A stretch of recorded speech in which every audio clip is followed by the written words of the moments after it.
মাদক ব্যবসায়ী যেখানে, প্রতিরোধ হবে সেখানে। বাঁচাতে দেশ, বাঁচাতে জীবন, রুখতে হবে মাদক আগ্রাসন।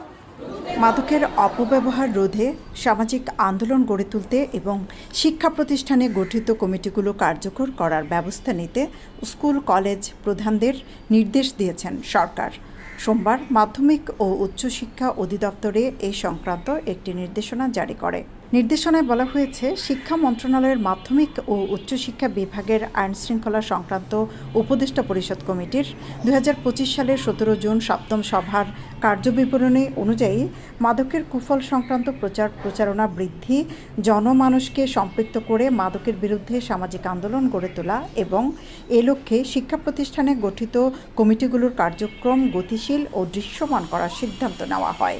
এমতাবস্থায় মাদকের অপব্যবহার রোধে সামাজিক আন্দোলন গড়ে তুলতে এবং এ উপলক্ষে শিক্ষা প্রতিষ্ঠানে গঠিত কমিটিগুলোর কার্যক্রম গতিশীল ও দৃশ্যমান করার কার্যকর ব্যবস্থা নেওয়ার অনুরোধ করা হলো। মাধ্যমিক উচ্চশিক্ষা অধিদপ্তর আওতায় বাংলাদেশ ঢাকার আওতায় মনিটরিং ইভ্যালুয়েশন ইউনিট থেকে একটি মাদকের অপব্যবহারের কার্যকর ব্যবস্থা গ্রহণ জন্য 30/6/2025 একটি চিঠি জারি হয়।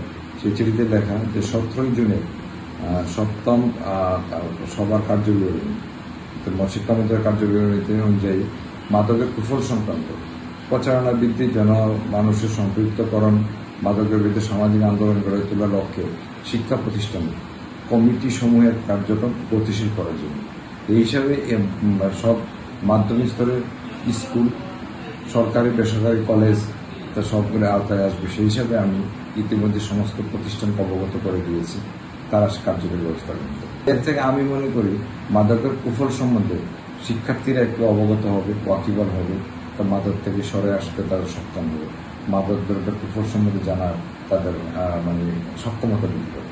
মাদকদ্রব্যের অপব্যবহার ও অবৈধ প্রচার শুধু আইন প্রয়োগ দ্বারা সমাধান করা সম্ভব নয়, প্রয়োজন সাধারণ মানুষকে এর কুফল বিষয়ে সচেতন করা। সৈয়দা আখি হক, এবিটিভি।